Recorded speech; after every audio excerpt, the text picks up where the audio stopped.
Hello guys, Russ Krachun here, and I would like to invite you and welcome you to Equine Education and Clinic, Body Control and Flexibility to Improve Performance. In this video, I would like to share with you reason behind why I designed clinic this way and what kind of information in this clinic I actually going to deliver to you, so you're going to have very good success and benefit with your horses. Let's talk a little bit what kind of information I actually going to deliver to you, so you're going to get a lot of educational information back home with you and have a very good success with your horse. So the way how we're going to start the clinic, I would like to share with you what kind of tools I use to educate horse to be flexible in the body, in the shoulders, neck first of all, shoulders, rib cage, and hindquarters. I will show you what kind of bits I use, what working for me and to my horses. A reason behind, I'm going to explain you a reason behind each bit, how this bit works, and how, what kind of bit I start to ride young horses, and how I graduate my horses to the different bits and to the final performance riding education. So it's very important to understand how you can apply the methods, with what kind of tools you apply the methods to have very good success with horse. So horse not going to be upset, not mentally, not physically. Everybody wants to have flexible horse, so we call this soft horse in our hands. If we're riding just in arena, just for our own pleasure, we trail riding our horse, we also want our horse going to be nice and flexible on the body or soft in our hands, or we perform with our horses in English or Western disciplines, or we just have our horse just for our own pleasure and just enjoy in our yard. In this clinic, I will share with you how to develop, first of all, neck muscles.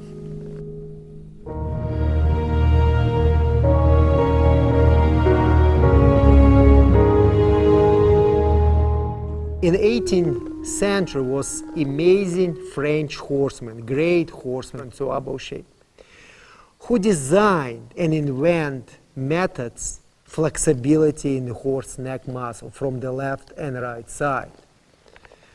Many years ago, he realized we can communicate with horse not through the horse mouth. We can communicate with horse through the horse neck muscles to connect all muscles, shoulders, rib cage, spine, hindquarters, to the horse neck muscle, and develop flexibility in the horse, and the flexibility in the horse muscles through the whole horse body. And stay still, forward motion. I'm going to explain why it's so important to educate the horse, first of all, to be flexible, and not separately educate, first of all, be flexible, and after separately to educate forward motion without flexibility, and after combine all this together.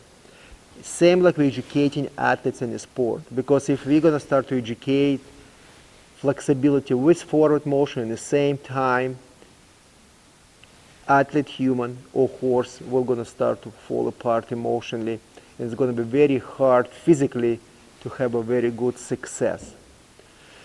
So I'm going to explain you how neck muscles will going to help us to transfer to flexibility to the shoulders, rib cage, and the hindquarters.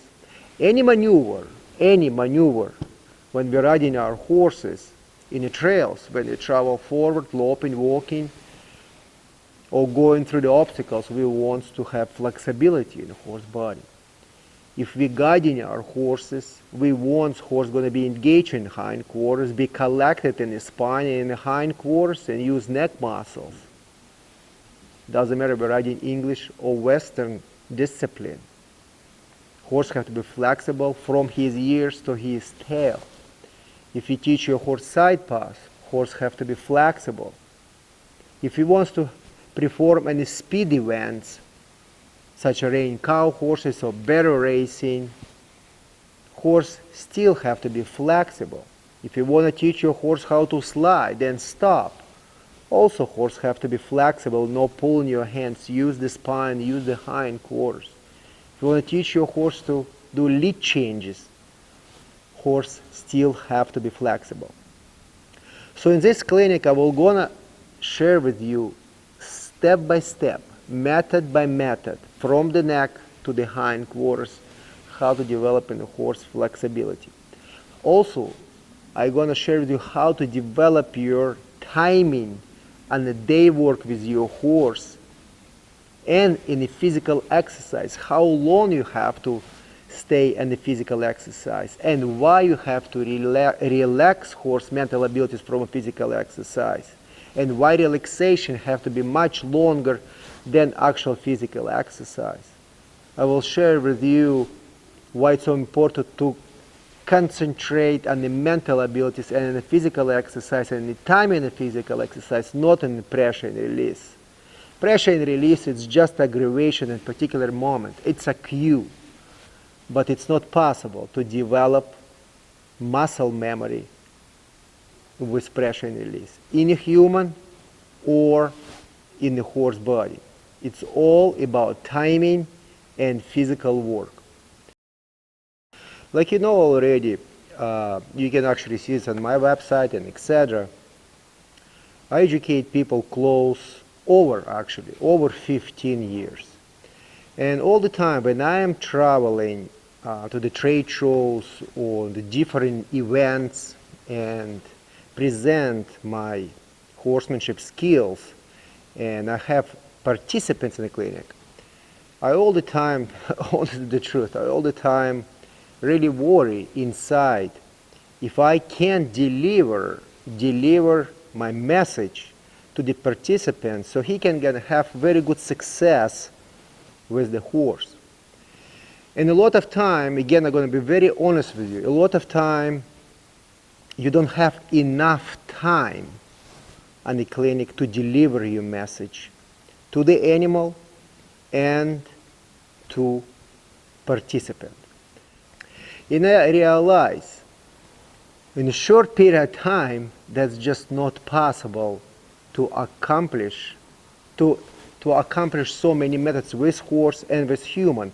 Horse mentally cannot and physically cannot absorb that much information, and also it's not enough time for horse mentally and physically to learn these methods. It's very important what I'm saying, and exactly the same with participant. We're going to have only frustration. To educate the animal and the human, it takes a very long time. I'm going to be, again, very honest with you, it takes a long time to get very good success. Even when I travel with my horses to trade shows and etc., or the different events, I bring my horse all the time 2 or 3 days before the event. I ride in the new arena, I ride outside. My horse mentally can get used to it, to this new atmosphere, new smell, new energy, new people, new sounds. And actually I am get used to it, to this new atmosphere, because when I just pull in a driveway with my horse in a trade show, I am deep inside, I am upset and nervous because it's a new atmosphere and I have to deliver my message to people. And I have to perform with my horse, so my horse have to be relaxed and deliver the message to people. So what I'm trying to say, if you're going to bring the horse for 1-day clinic or 2-day clinics, day before or in the same day, and start to educate the horse, it's not fair for the animal, not mentally, I come back, and not physically. We're going to have just frustration. It takes a long time to teach animal to have a very good result. So that's a reason why I decide to develop this clinic this way, so it's only spectators. So because I can deliver a lot of message, a lot of information to you with my horse, because my horse know methods, know steps, and you can see the step, method by method, how I can succeed with my horse and get all this information, education with you back home. Idea about this clinic, it's not only you watch the clinic and you go work with your horse at home, you can also contact me and after this to work with me and your horse to have a good success and understand the methods. In the same time, this particular clinic, we will gonna record it and we're gonna put online. So if you was a spectator in this clinic, you can come back home and you can purchase this clinic online and again watch over and over and over methods and steps and explanation. So that's a reason why I decide to educate people by not inviting participants with horses, have only spectators.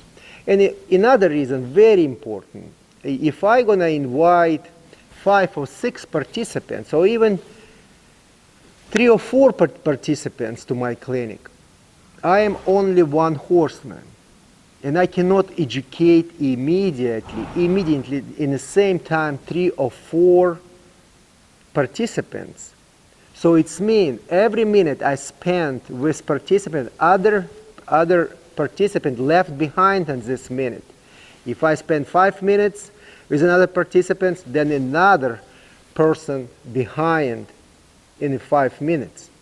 So in my opinion, by educating people and traveling for 15 years, over 15 years, I realize you have to spend face to face with person to educate, individual better say, educate the horse and horseman and give 100% time so human and horse will succeed. So that's a reason why I decide to have only spectators, so you can watch me how I can perform horses with my horse. You can ask me a lot of questions. We're gonna have discussions. I'm gonna share with you all my knowledge, what I know, how to develop flexibility in the horse body. And after this, like I said before, you can purchase this clinic online and continue practice with your horse and work directly with me. So I would like to invite you to this clinic. I will give you a lot of interesting information. We can have discussion. You can ask me a lot of interesting questions if you have them, and I will gonna answer to you all these questions. I am looking forward to see you in this clinic and share with you my horsemanship knowledge. Thank you very much.